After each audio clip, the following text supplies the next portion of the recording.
El día de hoy vengo a hablar acerca de una habilidad motriz y esta es la de saltar. Pero antes de irme al concepto de saltar así de lleno, primero quiero comenzar hablando acerca de lo que es una habilidad. Y bueno, necesito ver lo que es una habilidad y aparte lo que es una destreza. Para comenzar, el autor Ruiz se me va a adelantar un poco, ya que él ya habla acerca también del concepto de habilidad motriz. Según Ruiz, se llama habilidad a la capacidad física de hacer una cosa. El concepto de habilidad motriz básica tiene considerada una serie de acciones motrices que aparecen conforme a nuestra evolución humana, tales como son los desplazamientos, el marchar, el girar, el correr, además de lanzar, saltar y decepcionar. Estos tienen relación a la coordinación y al equilibrio.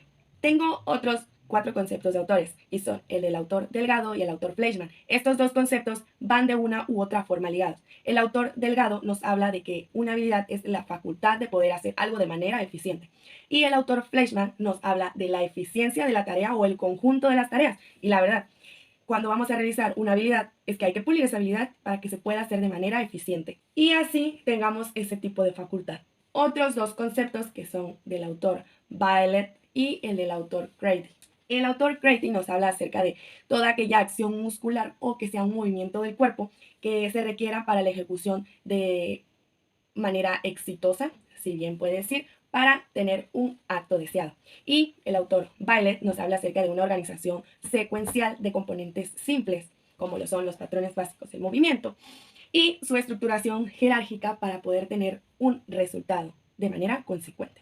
Partiendo de estos conceptos, podemos decir de manera breve que una habilidad motriz es un acto cuyo objetivo es lograr un patrón básico del movimiento.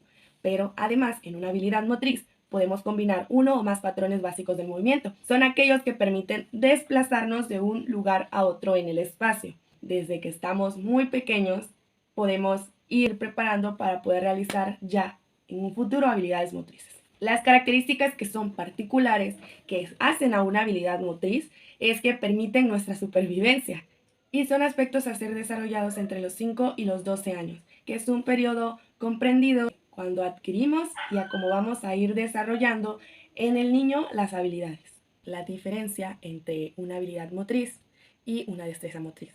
En las destrezas motrices son todas aquellas actividades motrices en que se precisa la manipulación o el manejo de los objetos y se relaciona mucho con el de una habilidad.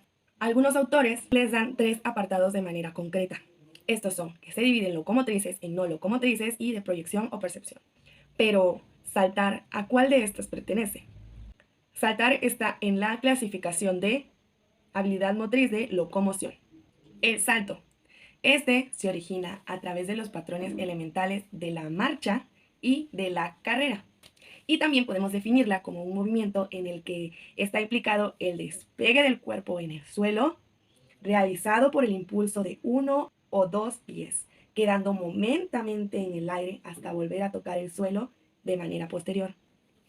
En el salto intervienen 3 factores. En primero tenemos a la coordinación dinámica general. Esta se compone a base de todos los movimientos y se manifiesta en el salto.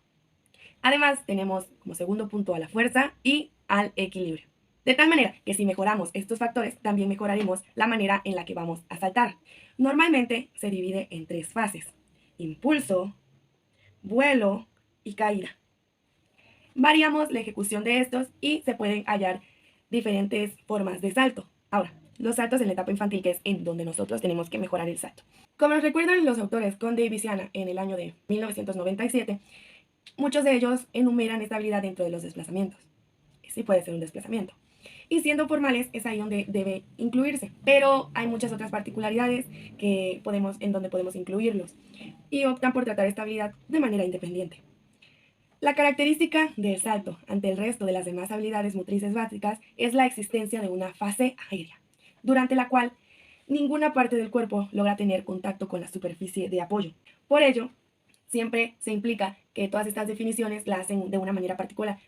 Por esto es que la resaltan de manera independiente, porque la mayor parte de las habilidades motrices tienen contacto al momento de realizarse y el salto no. El salto, al momento de estar de manera aérea, no vuelve a tener contacto hasta que logre terminar. Y estos implican un despliegue de la superficie y sin carrera previa. aunque también puede tener una carrera previa. Como pudimos mencionar, al mejorar los factores los podemos combinar y el impulso, el vuelo y la caída implican que puede ser un salto con carrera o sin carrera. Según Generello y Laperta, en 1993 mencionan que es un movimiento producido por la acción de una o ambas piernas al momento de impulsar el cuerpo, el cuerpo del sujeto se aleja de la superficie de apoyo, y eso lo hemos estado tocando, así que su concepto es eficiente. Aquí es donde de nuevo logran entrar los factores de la fuerza, el equilibrio y la coordinación, además de mencionar el factor del impulso, el factor del vuelo y el factor de la caída, que son responsables de ejecución adecuada, mencionada por el autor Ruiz en 1987. Pero el salto también tiene fases. Las fases las distinguimos en cuatro: la fase de preparación, la fase de impulso o batida, y además tenemos la fase aérea o vuelo y la recepción o caída, que ya las hemos mencionado anteriormente, pero hay autores que les dan un concepto de manera diferente. El primero, que es la de la preparación, son acciones previas antes de poder efectuar el impulso, y lo más habitual es realizar una carrera para poder realizar el salto. Después tenemos al impulso o batida, en donde tenemos que determinar la trayectoria que va a seguir la persona y requiere de una flexión seguida de una rápida extensión del tren inferior.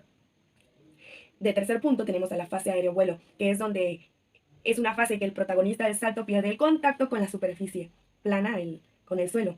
Durante esta podemos realizar diferentes movimientos que no afectan a la parábola del salto. O sea, puede alguien dar el salto, estar en la parte aérea, dar un giro y volver a caer en su manera natural. Y por último, tenemos a la recepción y a la caída. Es el momento en donde el sujeto vuelve a tomar contacto con el suelo. Aquí se absorbe o se transforma la energía acumulada y vuelve a estar en reposo. Según Albert Batalla Flores, en el año 2000, saliendo de las habilidades básicas propiamente ya dichas, las funciones de la caída puede ser que puedan perder la distancia, una mínima distancia posible en el salto de la longitud, se puede amortiguar el impacto como en un remate en voleibol.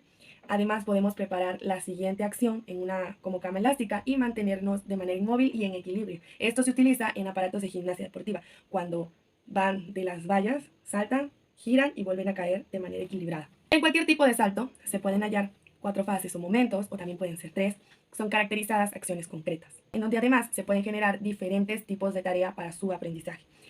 En primer lugar, la carrera previa antes del salto, en su defecto, una preparación. De ahí la batida, el impulso, luego tenemos la aérea o el vuelo, y por último la recepción y caída, que sí, se repiten mucho, pero es importante tocar cada punto. Ahora, vamos con los tipos de salto. Conde y Viciana distinguen solo 2 tipos de salto. Está el salto en horizontal y o en longitud, y también tenemos los otros tipos relacionados que son ya directa a la práctica deportiva. Y bueno, espero les haya servido este tema sobre la habilidad motriz del salto. Muchas gracias por su atención.